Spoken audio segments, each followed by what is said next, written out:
আজকে আমরা আলোচনা করব পরিচ্ছেদ 18 নিয়ে বিশেষ্য। যেসব শব্দ দিয়ে ব্যক্তি, প্রাণী, স্থান, বস্তু, ধারণা ও গুণের নাম বোঝায়, পৃথিবীর সকল কিছুর নামকে বিশেষ্য বলে সহজ ভাষায়।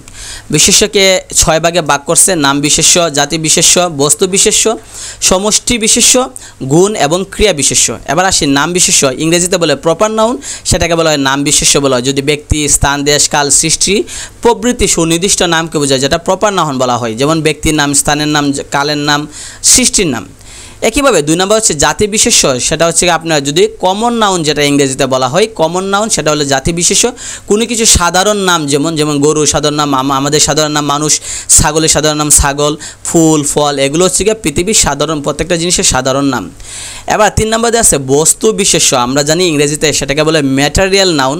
কোনো বস্তুর নাম থাকলে সেটা হচ্ছে বস্তু বিশেষ্য।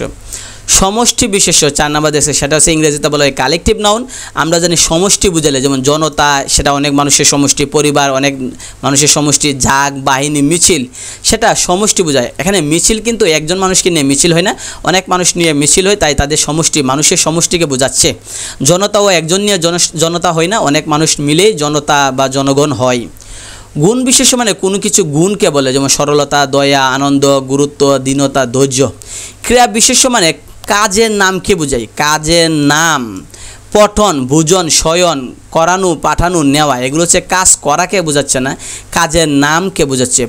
পঠন মানে হচ্ছে পড়াকে বোঝায়। পড়া হচ্ছে একটা কাজ, যেটা হচ্ছে ক্রিয়া, কিন্তু পঠন হচ্ছে এই কাজের নামটা, তাই সেটা হচ্ছে পঠন। ভোজ হচ্ছে আপনার মানে কোনো কিছু খাওয়া, ভোজন হচ্ছে এই খাওয়ার নামকে বোঝায়। শুয়ে থাকাকে আমরা ক্রিয়া বিশেষ্য হিসেবে বলতে পারি শয়ন। এভাবে এখানে বিশ্লেষণ করেছে। এই হলো এই অধ্যায়ে, অর্থাৎ এই বিশেষ্য মানে নাউন নিয়ে যত আলোচনা এখানে দেওয়া আছে।